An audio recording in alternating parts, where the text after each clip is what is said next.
এই যে আপনারা কারেন্টের বাতিটা দেখছেন, এটার নাম কি? লাইট। আরো সহজ করে বলেন না, টিউবলাইট। কি লাইট? টিউবলাইট। একটা মোমের বাতির আগুন কেউ চাইলে ফু দিয়ে নিভাইতে পারে, কিন্তু যদি এই টিউবলাইটের আলোটা যদি কেউ ফু দিয়ে নিভাইতে চায়, এটা কি সম্ভব? কথা মনে হয় বোঝেন নাই। আস্তে করে দাও বাবা, একটু দিও দিও, বন্ধ করো না, একটু আস্তে করে দিও। আলহামদুলিল্লাহ, এতক্ষণে আমার কাছে মনে হচ্ছে যে মাহফিলের পরিবেশটা মোটামুটি একটু ফিরে আসছে। একটু মেহেরবানি করে জবাব দিয়ে বলেন, মোমবাতির আগুন যদি কেউ চায় এটা নিভাতে পারবে, কিন্তু কারেন্টের এই টিউব বাতির আগুন যদি কেউ নিভাইতে চায় ফু দিয়া, দেখা যাবে ফু দিতে গিয়ে তার ঠোঁট ফুলবে, জিহ্বা ফুলবে, গাল ফুলবো, মাগার এই বাতির আলো নিভবে না। কারণ এই বাতির সাথে একটা সুইচের সম্পর্ক। সুইচ চিনেননি আপনারা? আমার কথা বুঝেননি আপনারা নাকি? তাহলে একটু জবাব দিয়েন। যদিও আমি ঢাকা থাকি, কিন্তু জন্মগত বাড়ি আমারও সিলেট। এখানে মোটামুটি কিছু ভাষার মিল আছে। অনেক জায়গায় ঢাকাতে ওয়াজ করলে সিলেট যে বাড়ি এটা বুঝেও না, কারণ সিলেটের ভাষা বাংলাদেশের মধ্যে একটু ভিন্ন রকমের ভাষা। বাংলাদেশের দুই জায়গায় ভাষা আহত হয়েছে, এক জায়গার নাম হলো সিলেট, আরেক জায়গার নাম হলো চট্টগ্রাম। কথা কই না কেন? এই দুই জায়গার মানুষে যদি এক জায়গায় কথা বলতে দেন, মনে হইবে যে এরা ঝগড়া লাগাই দিছে, এরা মনে হয় আরেক গ্রহের মানুষ। কথা কন না কা? একটু সিলেটের ভাষা কিছুটা না হয় বোঝা যায়, চট্টগ্রাম গেলে তো কিচ্ছু বুঝতেন না। আপনারা কইবে বড়দা গম আসেননি কেন? তো সিলেটের লোক যদি চট্টগ্রাম যায়, কক্সবাজার যায়, আর আপনারা যদি কয় বড়দা গম আসেননি কেন, আপনি কইবেন ভাই আমরা দেশে গমও নাই আটাও নাই। কথা কন না কেন লাগে? চট্টগ্রাম বা কক্সবাজারের ভাষা, কিছু ভাষা ফার্সি দেয়, কিছু বাংলা কয়, সব কথা বোঝা যায় না। হ্যাঁ, সিলেটের ভাষা, আমাদের এই সিলেটের ভাষা সব কথা বোঝা না গেলেও এরপরে ওই ভাষার মধ্যে একটা মজা আসেনি? মজা নাই? কত সুন্দর করে কোনো একজন হুজুর যদি অন্য কোনো জেলা থেকে আসে, সিলেটের লোকেরা কি সুন্দর সিলেটের আঞ্চলিক ভাষা দেওয়া কয়, বাবা মেয়া সাবজি কিতা খররা, বালা আসননি কিতা খাইতা, মিষ্টি আনতামনি মিষ্টি কোন গো খাইতা, সাদা গো খাইতা না লাল গো খাইতা। এনে এটা যদি কে ঢাকা গিয়ে কথা কয়, ঢাকার লোকেরা কইব কিরে এটা কিতা কয়, মিষ্টি কোন গো খাইতাম, লাল গো না সাদা গো। হ্যাঁ, তো মনে করবো পায়খানা কোনটা খাইতাম, লালটা না সাদাটা। ফেস লাগবো নি? কথা দি কন্যা। এই কারণে বাংলাদেশে ভাষা দুই জায়গায় আহত হয়েছে, এক জায়গার নাম হলো সিলেট, আরেক জায়গার নাম হলো চট্টগ্রাম। ঠিক কিনা? কিন্তু এই দুই জায়গার মানুষই কিন্তু বাংলাদেশের সবচেয়ে বেশি ধর্মপ্রাণ, এটা কিন্তু স্বীকার করা লাগবে। সিলেটের মানুষ ধর্মপ্রাণ, কারণ সিলেটের মানুষের গায়ের সাথে শাহজালালের মাটির সম্পর্ক আছে কিনা নাই? সিলেট হচ্ছে আধ্যাত্মিক রাজধানী, আধ্যাত্মিক রাজধানী। ঢাকা হলো বাংলাদেশের রাজধানী, আর সিলেট হলো বাংলাদেশের আধ্যাত্মিক রাজধানী। আধ্যাত্মিকতা বুঝছেন তো? মানে এই সিলেটে সব ওলি আবদাল গাউস কুতুব এই সিলেটের মাটিতেই সর্বপ্রথম ইসলামের দাওয়াত নিয়ে এসেছেন। এই জন্যে সিলেটকে বলা হয় আধ্যাত্মিক রাজধানী। সুবহানাল্লাহ কইতেন না? খুব মনোযোগ দিয়ে কথাগুলি শুনতে থাকেন। এই জন্য আপনারা যদি আমার ভাষা বুঝেন, তাহলে একটু মাঝে মধ্যে জব দিয়েন, হানা কোয়েন, তাইলে আমি বুঝবো যে আপনারা আমার কথা বুঝতেছেন। আমার দেখেন বাংলাদেশের একটা জেলার নাম আছে ময়মনসিংহ জেলা। এখানে গেলে দেখবেন খালি টানাটানি, খালি টানাটানি। আমরা গেলে কবে হুজুর আইসন, হুজুর খাইছন, হুজুর যাবেন গা। গতকালকে ময়মনসিংহ ছিলাম, হুজুর আইসন খাইছন যাবেন গা, মিয়া খাইতেন না, টানাটানি কথাবার্তা কয়। পৃথিবীতে অনেক দেশ আছে, কিন্তু বাংলাদেশের মানুষের ভাষার ভিতরে যে মজা, আলহামদুলিল্লাহ আমি তো দেশের বাহিরেও গেছি, এত মজা পৃথিবীর অন্য কোনো রাষ্ট্রের মানুষের ভাষার মধ্যে নাই। আলহামদুলিল্লাহ বলবেন না? ঢাকার ভাষা শুনলে তো আপনারা আশ্চর্য হয়ে যাবেন। ঢাকার একদম কুট্টি যে ভাষা, আপনাদের এই এলাকার সন্তান যিনি মাহফিলটা আপনাদের সবাইকে নিয়ে আয়োজন করেন, হযরত মাওলানা মুফতি তুফাইল আহমদ সাহেব, উনি ঢাকার একেবারে পুরান ঢাকায় থাকে, চকবাজার, আর আমি থাকি যাত্রাবাড়ি এরিয়ায়। এই চকবাজার বা সদরঘাটের আশেপাশে যে লোকগুলি থাকে, এরা হলো ঢাকার মূল ডাকায়া। আমি আগে সদরঘাটে এক মসজিদে নামাজ পড়াইতাম, এখন জমা পড়াই গাজীপুর শহরে। তো এই সদরঘাট অঞ্চলের আশেপাশে শ্যামবাজার এরিয়ার মানুষ যারা একেবারে খাঁটি ডাকায়া, দেখলাম যে এরা সব কথায় হালা হালা কয়। এমনকি আমি মসজিদের খতিব, আমারও হাল ওই কয়। আমার কথাকে কিছু বুঝেন আপনারা? ওই এতক্ষণে মনে হয় যে আপনার মধ্যে একটু মানে আকর্ষণ আইছে। বাংলাদেশের মানুষ তো এরা মানে হাসানির ওয়াজ চায়, খালি কান্দার ওয়াজ চায় না, হাসানির ওয়াজ চায়। তো আমি যে মসজিদের খতিব, আমারও পর্যন্ত হালা কইতো। কেমনে কইতো কইতাম নেই কথা কন না, কেমনে কইতো বলবো একটু ঢাকায় ভাষা। আমি একদিন জুমার নামাজ পড়ে, ওয়াজের মৌসুম, তা আমরা যেহেতু বক্তা মানুষ, ওয়াজের মৌসুম আসলে পরে আমরা সবাই একটু ব্যস্ত থাকি। অনেক সময় দেখা যায় প্রোগ্রাম ধরার কারণে, প্রোগ্রাম ধরার জন্যে যে দুপুরের খাবারটা খামু এই সুযোগটা পর্যন্ত থাকে না। যেমন আপনারা তো ওয়াজ শেষ হইলে বাড়ি যাবেন না, আমি কে আমরা লাগা গ্রাম আমার বাড়ি, আমার বসবাস ঢাকায়, আমার ঢাকা যাই তুইব না। আর ঢাকা যাই তুইলে অন্তত আরও গাড়িতে 8 থেকে 9 ঘন্টা বসা লাগবে। আর বাংলাদেশে ব্রাহ্মণবাড়ি এখন যে জ্যাম লাগছে, এটা শুধু জ্যাম না, এটা জাতীয় জ্যাম। শুধু জ্যাম বললে হবে না, জ্যাম তো ঢাকা শহরেও লাগে। সিগন্যাল দিলে পুলিশ সিগনালে আটকায়, কয়েক হাজার গাড়ি আটকায়। এরপরে সিগন্যাল যখন চালু করে দেয়, বন্ধ করে দেয়, তখন গাড়ি চলে। কিন্তু ব্রাহ্মণবাড়িয়া যে জ্যাম লাগছে রে বাবা, এটা যখন লাগে, এই জ্যাম ভাঙতে 3 দিন সময় লাগে। ইতিমধ্যে আপনারা ফেসবুক, সোশ্যাল মিডিয়ার কল্যাণে সব জেনে ফেলছেন। অতএব আপনারা তো ওয়াজ করে বাড়িতে চলে যাবেন, কিন্তু আমি যে ঢাকা যাবো অন্তত 7-8 ঘন্টা সময় আমাকে গাড়িতে বসে থাকতে হবে। তো যাই হোক, একদিন এরকমভাবে মাহফিলের সময় খুব তাড়াহুড়া, মাহফিলের মৌসুম চলতেছে, জুমার নামাজ পড়ে আমি আমার মসজিদ থেকে একটু মুখটা ঘুরে রুমাল দিয়ে মুখটা ডাইকা, ঢাকা বোঝেননি, মুখ ডাকিয়া আমি মসজিদ থেকে বেরিয়ে যাইতেছি। এমনি দেখি আমার এক মুসল্লি আর এক মুসল্লিরে, মানে ঢাকায় এক কুট্টি মানুষ তো, একজন আরেকজনের জিগায়, কিরে আবেহালা খতিব বিজাইতেছে গা। কথা কি বুঝতেছেন? কি কইছে? আবেহালা খতিব বিজাইতেছে গা। মানে আমরা সিলেটি ভাষা হয়তো জিজ্ঞেস করতো, খতিব সব কি যাইতেছে গা, মানে হ্যাঁ, এই কথাটা জিগাই থেকে হালা অন্তত 2 বার করছে, আবেহালা খতিব বিজাইতেছে গা। হ্যাঁ আবার জবাব দেয়া কয়, খতিব হালাইবি না খায় মরে যাবো গা। কথা বুঝেন নাই? মানে আমি যে না খাইয়া যাইতেছি গা, এজন্য সে মহব্বত করে বলতেছে খতিব হালাইবি না খায় মরে যাবো গা। মানে সব কথায় হালা কয়, আসলে এটা তাদের ভাষা। যত বেশি হালা কইব মনে করবেন আপনারে তত বেশি মহব্বত করে। কিন্তু সিলেটাইয়া যদি কথায় কথায় হালা কয়, মায়ের কি একটা মারিত পড়ব। কথা কি কিছু বুঝেন? আপনারা মৌলিবাজার আয়া যদি কথায় কথায় হালা কয়, কিরে হালা তুই কি ভালো আছস, আপনারা তারা খুব খাতির করবেন না। হাত উড়াইয়া একটা তাপ্পর দিবেন, তাপ্পর দিয়া হ্যাঁ আলহামদুলিল্লাহ, হাত উড়াইয়া কানের ফটকি বরাবর একটা তাপ্পর বসাই দিবেন। কেন? কি কস আমারে কথায় কথায় হালা কইতেছস কা? অথচ এটা তার ভাষা। তাহলে এক দেশের ভাষা আর এক দেশের গালি, কথা কোন ঠিক কিনা? তাহলে কি আপনারা আমার কথা বুঝেন? এবার কি ঢাকায় বাসাবাস করবো? একদম জি হয়। তাইলে তো 103 বার মানে প্রতি সেকেন্ডে হালা কম লাগবে। তো আপনারা কি হালা করে আওয়াজ করলে শুনবেন নি? যাইবেন কই? এই জন্য একটু মনোযোগ সহকারে দিলের কান দিয়ে কথাগুলি শুনতে থাকেন। বলুন তো দেখি, এই যে কোরআন শরীফ আমার নবী কি বানায়া বানায়া আরবের কাফেরদের সামনে তেলাওয়াত করতেন না আল্লাহ নাজিল করছেন?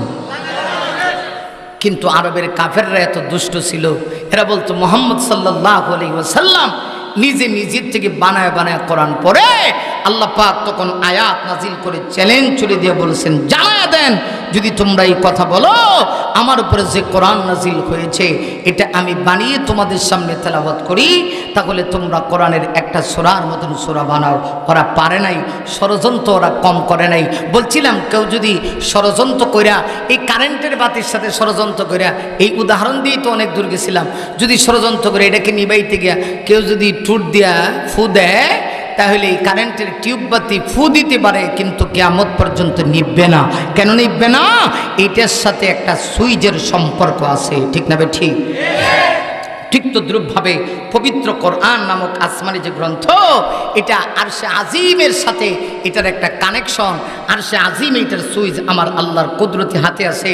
পৃথিবীর সব বেঈমান কাফেররা যদি চায় কোরআনের আওয়াজ বন্ধ করে দিতে, তথাপি ষড়যন্ত্র করে ওরা ধ্বংস হতে পারে, কিন্তু পৃথিবীর মানচিত্র থেকে 1 সেকেন্ডের জন্য আল্লাহর কোরআনের আওয়াজ কেউ বন্ধ করতে পারবে।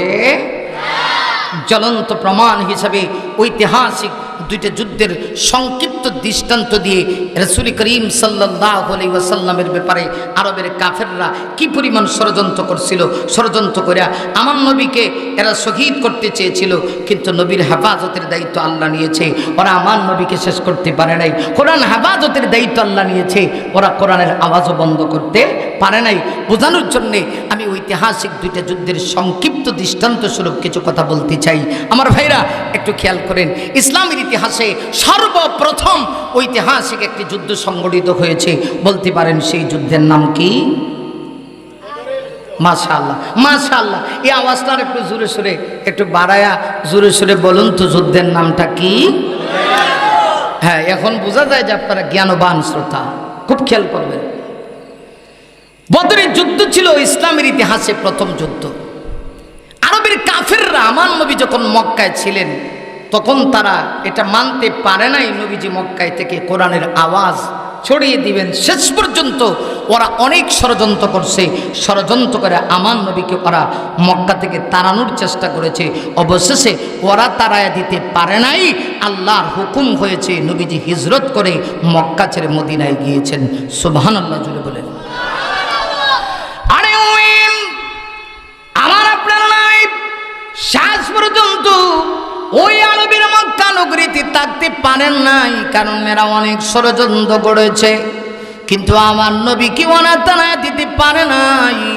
কোন নবী উম্মতের বয়ে দেশ ছাড়তে পারে না, আমার আপনার নবীও উম্মতের বয়ে দেশ ছাড়েন নাই। কিন্তু একটা সময় এমন ছিল, আমার আপনার নবীকে ষড়যন্ত্র কম করে নাই। মুমিন রে, আরবে আমার নবী কোরআনের দাওয়াত দেওয়ার কারণে এরা এত বেশি ষড়যন্ত্র করেছে। আমার নবীকে নামাজের ভিতরে হত্যা করার জন্য ষড়যন্ত্র করেছে। আমার নবীজি খানে কাবার সামনে যখন নামাজের ভিতরে দাঁড়িয়েছেন, নবীজি নামাজ পড়তে গিয়া নবীজি যখন সেজদায় গিয়েছে, আরে ওই আমার আপনার নবী সেজদায় যাওয়ার সঙ্গে সঙ্গে আরবের ওই কাফের গুলি এত নিষ্ঠুর পাষাণ ছিল, নবীজির ঠিক ফিট মোবারকের উপরে আরবের কাফের গুলি পচা নারী বুড়িগুলি আমার নবীজির ফিট মোবারকে উঠা দিল। আবার নবীজি নড়তে পারে না, চড়তে পারে না। আবার নবীজির এই দৃশ্য দেখি নবীজির ছোট্ট মেয়ে, যার ব্যাপারে আমার নবী বলেছেন ফাতেমা তো বেদম মিন্নি, মুমিন রে, আমার নবীজি বলেছেন ফাতেমা আমার কলিজার অংশ। একটা মেয়ে তার বাবাকে যে পরিমাণ ভালোবাসে, 4টা ছেলে সন্তান এই পরিমাণ ভালোবাসে না। মেয়েদের স্বাভাবিকত বাবার প্রতি দয়া মায়া বেশি, বাবা মায়ের প্রতি মেয়েদের মহব্বত বেশি। আমার নবীজি আরে ওই সেজদায় গিয়েছি, আরবের কাফেররা সেই সুযোগটা গ্রহণ করে নবীজির পিঠ মোবারকের উপরে পচা উঠে নারী বুড়িগুলি রেখে দিয়েছে। নবীজি নড়তে পারে না, চড়তেই পারে না। হযরত ফাতেমা রাদিয়াল্লাহু আনহা তখন ছোট্ট ছিলেন, ছোট্ট মেয়ে। হযরত ফাতেমা ডাক দিয়া কয়, আরবের লোকেরা রে, তোমরা বুঝি এত ষড়যন্ত্র করো, আমার বাবার কি দোষ? আমার বাবার কোনো দোষ নাই, দোষ একটাই, আমার বাবা কোরআনের দাওয়াত দেয়, এই কারণে তোমরা আমার বাবাকে হত্যা করতে চাও। আর আমি বলতে পারি, এই মক্কা নগরীতে যদি কোনো ভালো মানুষ থাকে, আমার বাবা আছে। একটু খেয়াল করুন, এই মক্কার মানুষগুলি এত কষ্ট দিয়েছে, সর্বশেষ আমার আপনার নবী আল্লাহর পক্ষ থেকে অর্ডার পাইয়া হিজরত করে মক্কা ছেড়ে মদিনায় চলে যাবেন। মদিনায় যাওয়ার আগে আমার আপনার নবীর বিরুদ্ধে ষড়যন্ত্র কম করে নাই। আল্লাহর ঘর খানে কাবার ভিতরে আমার আপনার নবীর মনটা চেয়েছিল 2টা রাকাত নামাজ আদায় করবে। সুবহানাল্লাহ, আরো জোরে কর। আল্লাহর ঘর খানায় কাবার ভিতরে ঢুকে আমার আপনার নবীর ইচ্ছা হলো, মনের কামনা বাসনা হলো নবীজি 2 রাকাত নামাজ আদায় করবেন। তখনকার সেই সময়ে খানায় কাবার চাবি বা ক্ষমতা আমার আপনার নবীর কাছে ছিল না। তখন একজন ব্যক্তির কাছে খানায় কাবার চাবি ছিল, তার নাম ছিল উসমান বিন তালহা। খেয়াল করতেছেন আপনারা? মনোযোগ দিয়ে শুনতেছেন? পরিস্থিতিটা কেমন ছিল একটু গভীর মনোযোগ দিয়ে শোনেন। ওরা ষড়যন্ত্র করে, ষড়যন্ত্র আমার আল্লাহ রুখে দিয়েছে। ওরা পারে নাই, নবীকে দুনিয়া থেকে বিদায় করতে পারে নাই, সেটাই বোঝাইতে চাই। দেখা গেল আল্লাহর ঘরের ভিতরে নবীজি ঢুকছেন, 2 রাকাত নামাজ আদায় করবেন। তখন নবীজির ক্ষমতা এত দুর্বল ছিল যে আল্লাহর ঘর এইখানে কাবার ভিতরে ঢুকবেন, ইচ্ছা করলে ঢুকতে পারেন না। পরিস্থিতি সব সময় একরকম থাকে। আমাদের বাংলাদেশের অবস্থাটাই একটা সময় কেমন ছিল, আলেম ওলামারা হক কথা বললেই তাদেরকে জেলের ভিতরে ঢোকানো হতো। হ্যাঁ, আপনারা ঠিক না কইলেও ঠিক, জোরে কান, আরো জোরে কান। আলেম ওলামাদেরকে জেলের ভিতরে ঢোকানো হইতো। দুষ্কি ওলামায়ে কেরাম হক কথা বলে, সত্য কথা বলে, সত্যের পক্ষে কথা বললেই কিছু মানুষের গায়ে আগুন ধরে, ঠিক কিনা? সত্যের পক্ষে গান গাই বলে আমি বিদ্রোহী, সত্যের পথে ডাকি বলে আমি বিপ্লবী, ঠিক কিনা? কোরআনের কথা বলি তাই বলে আমাকে মৌলবাদী, জিহাদের কথা বলি তাই বলে আমাকে জঙ্গিবাদী। আমি বিদ্রোহী, আমি বিদ্রোহী, বিপ্লবী, মৌলবাদী, কেন জঙ্গিবাদী, ঠিক কিনা? সত্যের পক্ষে গান গাই বলে আমি বিদ্রোহী, সত্যের পথে ডাকি বলে আমি বিপ্লবী। কোরআনের কথা বলি তাই বলে আমাকে মৌলবাদী, জিহাদের কথা বলি তাই বলে আমাকে জঙ্গিবাদী। আমি বিদ্রোহী, আমি বিদ্রোহী, বিপ্লবী, মৌলবাদী, আমি জঙ্গিবাদী, ঠিক কিনা? আপনি সত্যের পক্ষে কথা বলবেন, একদল লোক আপনাকে বিদ্রোহী বলবে, বিপ্লবী বলবে, মৌলবাদ বলবে, জঙ্গিবাদ বলবে। এটার বিপরীত আমাদের বাংলাদেশ ছিল না।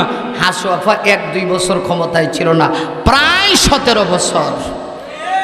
জালেমের বাচ্চাগুলো মনে করছিল মনে হয় 2040 সাল পর্যন্ত টিকে থাকবে।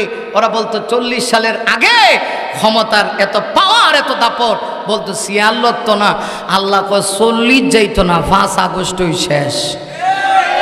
কথা কোন ঠিক কিনা? বহু আলেমকে হক কথা বলার কারণে কারাবরণ করতে হয়েছে, বহু আলেমকে নির্যাতন করা হয়েছে, বহু আলেম কোরআনের পক্ষে কথা বলার কারণে মজলুম হয়েছে। জ্বলন্ত প্রমাণ হচ্ছেন শেখুল হাদিস ইবনে শেখুল হাদিস আল্লামা মামুনুল হক সাহেব। তিনি একজন হকের কণ্ঠ, বিপ্লবী কণ্ঠস্বর। কোরআনের হক কথা বলার কারণে তাকে বছরের পর বছর কারাবরণ করতে হয়েছে। এমনকি বাংলার কিংবদন্তি মুফাসসির কোরআন, বাংলার জিন্দা শাহজালাল, কোরআনের পাখি বললে যাকে বোঝায়, আল্লামা দেলাওয়ার হোসেন সাইদি রাহমাতুল্লাহ আলাইহিকেও কোরআনের হক কথা বলার কারণে 13টা বছর কারাবরণ করতে হয়েছে। শেষ পর্যন্ত জালেম তাকে ইচ্ছা করে হত্যা করেছে। আমরা স্পষ্ট ভাষায় বলতে চাই, এদেশে আমরা বেঁচে আসিনি কোরআনের হক কথা বলতে গিয়া। একবার কেন, 1000 বার যদি জীবন দিতে হয়, কারা কারা প্রস্তুত আছো 2টা কান ধান করে আল্লাহকে দেখে?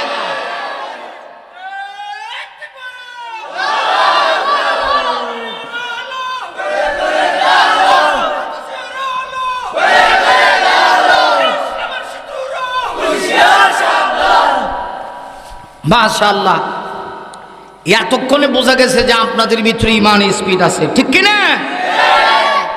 তাইলে আমরা জানি একটা প্রবাদ বাক্য আছে, এই দিন দিন না, আরো দিন আছে। এই দিনে নিয়ে যাবে ওই দিনের কাছে, ঠিক নেই? এখন বাংলাদেশে আলেমরা আছে, কিন্তু হাসু আফা আসেনি। কথা দিবেন না, আফা কই আছে? আমার কথা দিবেন না, কই আছে? ভারত। কার বাড়িতে আছে? মামার বাড়িত, স্বামীর বাড়িতে আছে। কথা কন না কেন, ঠিক কিনা? আমরাও বলি হাসু আফা স্বামীর বাড়িতে আরামেই থাকেন। কথা কন ঠিক কিনা? এদেশে আর আসতে চান না। মাঝে মধ্যে আমরা শুনি ছট করে উনি ঢুকে যাবে, ছট করে আপনি ঢুকবেন, আপনারে ফট করে ঢোকানো হবে, ঠিক কিনা? নবীজিরও এমন একটা সময় ছিল, আল্লাহর ঘর খানায় কাবার ভিতরে বিশ্বনবী সাল্লাল্লাহু আলাইহি ওয়াসাল্লাম ঢুকতে চান। নবীজির উদ্দেশ্য কি? মক্কার ক্ষমতা দখল করা না। আমার নবীজি চাচ্ছিলেন মাত্র 2 রাকাত নামাজ আদায় করবেন আল্লাহর ঘরের ভিতরে। তখন খানায় কাবার চাবি আমার নবীজির হাতে ছিল না, উসমান বিন তালহার হাতে খানায় কাবার চাবি ছিল। নবীজি আমার উসমান বিন তালহাকে বললেন, উসমান একটু খানায় কাবার চাবিটা দাও, ওয়াদা করছি শুধুমাত্র 2 রাকাত নামাজ আদায় করব, নামাজ শেষ সাথে সাথে তোমার চাবি তোমার হাতে হস্তান্তর করব। কিন্তু সেই দিনের দৃশ্যপট এমন ছিল, উসমান বিন তালহা জবাব দিয়া কয়, মুহাম্মদ তোমার হাতে যদি খানায় কাবার চাবি চলে যায় তাহলে তো এই রাষ্ট্রের ক্ষমতা আর কুরাইশ বংশের হাতে থাকবে না, এই খানায় কাবা তোমার হাতে তোমার দখলে চলে যাবে।